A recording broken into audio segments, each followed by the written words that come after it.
দর্শক, এই মুহূর্তে দিনাজপুরের পার্বতীপুর থেকে পেট্রোল পাম্প বন্ধের ভোগান্তির বিষয়ে জানাচ্ছেন প্রতিনিধি আব্দুল আল মামুন।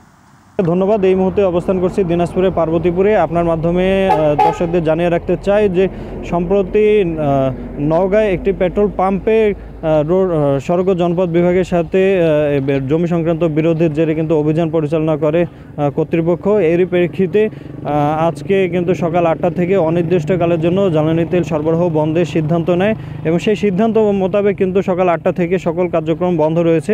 এবং আমরা দেখেছি যে বিভিন্ন পাম্পে কিন্তু যারা রয়েছেন সংশ্লিষ্ট তারা কিন্তু তেল সংগ্রহের জন্য এসেছেন এবং তারা কিন্তু ফিরে গেছেন আবারও।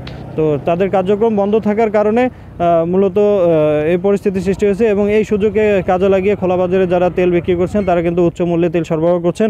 তো আপনাকে জানিয়ে রাখতে চাই সকাল 8টা এখন পর্যন্ত পার্বতীপুর অবস্থিত রেল হেড অয়েল ডিপো যেটি রয়েছেন সেখানে কিন্তু কোনো প্রকার তেল নেওয়ার জন্য কোনো ট্যাঙ্ক লরি প্রবেশ করেনি এবং এই সিদ্ধান্ত পূর্ব ঘোষিত সিদ্ধান্ত এবং আজকে যে ধর্মঘট, এই ধর্মঘট কখন নাগাদ শেষ হবে এখন পর্যন্ত কিন্তু কোনো খবর জানাতে পারেনি সংশ্লিষ্টরা।